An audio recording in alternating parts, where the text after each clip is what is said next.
Alert जारी कर दिया गया है कि सीसीटीवी खंगाले जाएं 10 तारीख से पहले और बाद की एक रेड कलर की इकोस्पोर्ट, लाल रंग की इकोस्पोर्ट की तलाश है, जिसका रजिस्ट्रेशन नंबर भी बाहर जारी कर दिया गया है। गाड़ी का नंबर DL10 है, DL10CK आपके स्क्रीन पर चलेगा, DL10CK ये इससे स्टार्ट होने वाला रजिस्ट्रेशन नंबर है।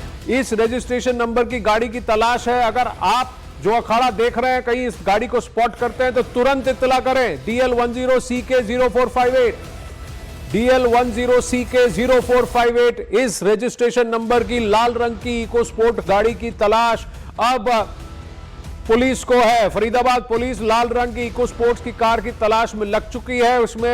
उसमें हरियाणा पुलिस के साथ साथ JNK police, UP police, Delhi police सबकी मदद ली जा रही है। सूत्रों के मुताबिक पुलिस को गाड़ी नंबर DL10CK0458 गाड़ी की तलाश है। शक यह है कि उमर नबी के साथ कुछ और लोग इसी कार से फरीदाबाद से दिल्ली आए थे। दिल्ली NCR में अलर्ट जारी किया गया है। तो एक I-20 के बाद एक ब्रेजा की तलाश और उसके साथ अब एक लाल रंग की इकोस्पोर्ट की तलाश, क्योंकि उमर नबी के साथियों ने इन गाड़ियों का इस्तेमाल किया था। डॉक्टर शाहीन के नाम ब्रेजा गाड़ी है। ये लाल इकोस्पोर्ट उमर नबी और उसके दो साथियों ने इस गाड़ी का प्रयोग किया था फरीदाबाद से दिल्ली आने के लिए। तो क्या इन दो गाड़ियों में भी किसी तरह के विस्फोटक पदार्थ रखे गए हैं, इसका शक है। डॉक्टर शाहीन की ब्रेजा गाड़ी में विस्फोटक तत्व हो सकते हैं, ऐसी खबर सामने आई है। इकोस्पोर्ट, इसकी तलाश है कि ये गाड़ी कहां पर है, कहां चलाई जा रही है। दिल्ली NCR के आसपास के इलाकों में सीसीटीवी खंगाले जा रहे हैं। 10 तारीख से पहले के भी सीसीटीवी को देखा जा रहा है ताकि इस गाड़ी के मूवमेंट को जांचा जा सके। और उसके साथ ही 10 तारीख की घटना के बाद क्या इस गाड़ी को कहीं देखा गया, स्पॉट किया गया। कई सौ पुलिसकर्मी अब कई सौ सीसीटीवीज को भी खंगाल रहे हैं इस इकोस्पोर्ट की तलाश के लिए।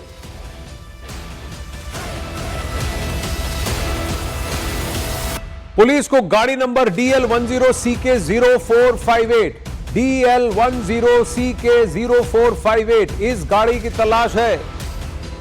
0458 इससे एंड हो रहा है और इसका फास्टैग, इस गाड़ी का फास्टैग, इसको भी अब ट्रैक किया जा रहा है कि कौन कौन से टोल नाके पर दिल्ली के आसपास लास्ट कब इस गाड़ी से फास्टैग का चालान कटा था या फास्टैग से पैसे कटे थे, कहां पर टोल नाके पर या किसी जगह क्या फास्टैग का नंबर इस गाड़ी के साथ जो जुड़ा हुआ है उस फास्टैग नंबर को भी लेकर के इस गाड़ी को चेक किया जा रहा है, क्योंकि वो फास्टैग उमर नबी के नाम पर रजिस्टर्ड है।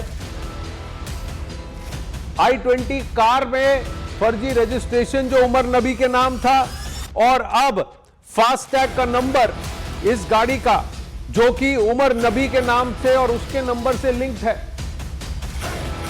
उमर के साथ कुछ लोग इसी कार में दिखाई दिए थे, लाल रंग की इकोस्पोर्ट। ये जो आपकी स्क्रीन पर तस्वीर है वो उस सफेद I-20 की है जिसको उमर चलाता हुआ फरीदाबाद से दिल्ली के अंदर घुसा था। लेकिन अब पुलिस को एक लाल रंग की इकोस्पोर्ट की भी तलाश है। आप ध्यान दें दर्शकों कि सारी इन्होंने छोटी गाड़ियां यूज की हैं, जो मिनी SUVs या MUVs कही जाती है, ऐसी गाड़ियों को यूज किया है, चाहे वो I-20 हो, इकोस्पोर्ट हो या फिर ब्रेजा हो। ऐसी गाड़ियां जो कि सेकेंड हैंड मार्केट में जल्दी मिल जाती हैं, कम दामों पे मिल जाती हैं, कैश देकर के खरीदी जा सकती हैं और जिनके पेपर्स को और जिनके रजिस्ट्रेशंस को पूरी तरह से बदलने की जरूरत इन्होंने नहीं समझी है। तो कई सारी तस्वीरें, कई सारी बातें अब सामने आ रही हैं। हम रिपोर्टर से लाइव जुड़ने की कोशिश करेंगे। ये वो फास्टैग नंबर है, फास्टैग में ये वो फास्टैग की डिटेल्स है जिसको कि उमर नबी रिचार्ज करता था। न्यूज 18 इंडिया पे एक्सक्लूसिव आनंद तिवारी इस वक्त हमारे साथ लाइव जुड़ रहे हैं। आनंद, तो एक की फास्टैग डिटेल्स में उमर नबी का नाम था, ये इस गाड़ी का रजिस्ट्रेशन उसके नंबर पर इस गाड़ी के से जुड़ा हुआ, तो इस लाल इकोस्पोर्ट की तलाश है, एक ब्रीजा कार की भी तलाश है। क्या ये दो गाड़ियां सिर्फ ट्रांसपोर्ट के लिए यूज होती थी, क्या इनके अंदर भी विस्फोटक भरे होने की संभावना है? देखिए आनंद, हर एंगल पर लगातार दिल्ली पुलिस की तमाम यूनिटों की जांच जारी है और जिस वक्त उमर I-20 गाड़ी से दिल्ली में इंटर होता है, उसके बाद ब्लास्ट होता है। उसी दौरान एक अलर्ट जारी होता है कि उमर के साथ कोई और गाड़ी भी जो है वो दिल्ली में इंटर करी है। इको स्पोर्ट कार लाल नंबर की, जिसका नंबर डीएल है। आप देख सकते हैं जिसकी पूरी जो डिटेल है उसकी, गाड़ी की जो नंबर प्लेट से जो डिटेल निकलती है उससे इसका पूरा रजिस्ट्रेशन नंबर तमाम चीजें सामने आ रही है। लेकिन दिल्ली पुलिस का कहना है कि अब तक जांच में कोई और दूसरी गाड़ी जो है वो बरामद नहीं हुई है, ना ही उमर के साथ कोई दूसरी गाड़ी रेड फोर्ट के पास देखी गई है। लेकिन अलर्ट में कहा गया था कि एक और गाड़ी का इस्तेमाल हुआ है, जिसको लेकर लगातार बॉर्डर पर और दिल्ली एनसीआर में तमाम जो पड़ोसी जिलों की पुलिस है इनको अलर्ट किया गया था। लेकिन उस तरह की कोई भी अब तक लाल रंग की कोई स्पोर्ट कार बरामद नहीं हुई है। इसके दो मायने हो सकते हैं कि या तो ये गाड़ी जो है अभी कहीं छुपा के रखी गई है, या इसके अंदर कोई विस्फोटक है, या केवल एक ये अलर्ट था जो एक तरीके से जब भी कोई बड़ी घटना होती है उससे पहले या बाद में कोई अलर्ट जारी होता है उस तरह का अलर्ट था। उसको लेकर तमाम एजेंसियां जांच कर रही है।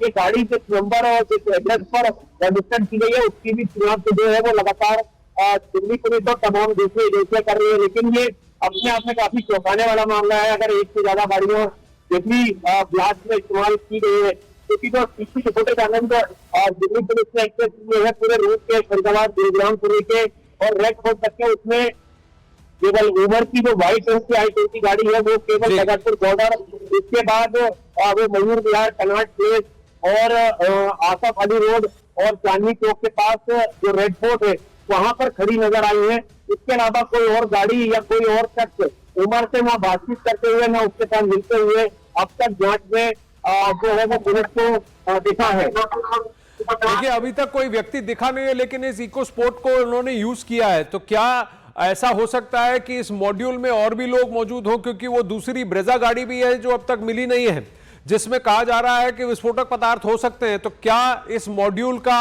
और भी थोड़ा बड़ा होना और कुछ लोग जो शायद या अंडरग्राउंड हो गए हो या कहीं जाकर के इन्होंने इन गाड़ियों को पार्क कर दिया हो, क्या यह संभव है?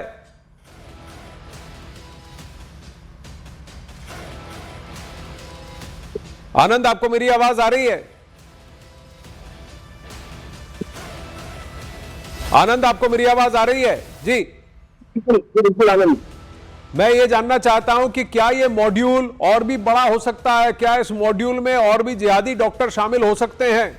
क्या ब्रीजा गाड़ी और फोर्ड इको स्पोर्ट गाड़ी के अंदर भी विस्फोटक पदार्थ हो सकते हैं और इन्हें कहीं जाकर छुपा दिया गया हो? या फिर इन गाड़ियों का प्रयोग कर मॉड्यूल के बाकी सदस्य अब अंडरग्राउंड होने की कोशिश करें? देखिए बिल्कुल हर एंगल पर लगातार जांच जारी है। आनंद, जैसा कि जो आपने सवाल खड़ा किया है, लेकिन इसके सीधे मायने यही कि जो मुजामिल और जो उमर थे उन्होंने टर्की की यात्रा की, उनके जो पासपोर्ट बरामद हुए मुजामिल को, उसमें बाकायदा टर्की का स्टाम्प लगा हुआ था। उसके दौरान भी जब उनसे पूछताछ की गई मुजामिल से, तो उसने इस बात का खुलासा किया कि वो टर्की में जैश के हैंडलर से मिला था। इसके अलावा जैश की ही जो एक और विंग है PAFF, उसमें जो प्रवक्ता के तौर पर पोस्ट डालता है जैश की जितने भी आतंकी हमले होते हैं उसमें से नाम नीचे लिखा जाता है और जो आजिम को गिरफ्तार किया गया है। ऐसे में सुरक्षा एजेंसियों को ये शक था कि ये जो आजिम है कहीं यही तो ये शख्स नहीं है कि प्रवक्ता के तौर पर जैश ए मोहम्मद से जुड़ा था, क्योंकि सुरक्षा एजेंसियों को लगातार ऐसे इंफॉर्मेशन मिले थे कि जो प्रवक्ता है जैश ए मोहम्मद का वो या तो डॉक्टर है या तो साइकोलॉजिस्ट है। और जिस तरह की जो चीजें मिली है उसके प्रीमाइसेस से वो एक और इशारा करती है जो हेडराइटिंग है कि वो जो पोस्ट आती है PFF की उसमें जिस तरह की हेडराइटिंग का जिक्र किया गया है वो उसी तरह की हेडराइटिंग जो है वो आदिल की थी। तो तमाम एंगल पर जांच जारी है। इंटरनेशनल जो कनेक्शन है वो भी सामने आया और अब ये जो लाल रंग की स्पोर्ट गाड़ी है इसकी भी देखिए कहीं ना कहीं पाकिस्तानी एंगल तो आ ही रहा है, जैश ए मोहम्मद का एंगल आ रहा है और तुर्की में इनके जो आउटफिट्स ऑपरेट करते हैं उसका कनेक्शन भी अब सामने आ रहा है। तो कई सारी बातें निकल के सामने आ रही है इस वक्त और हर एंगल से जांच की जा रही है। धन्यवाद आनंद।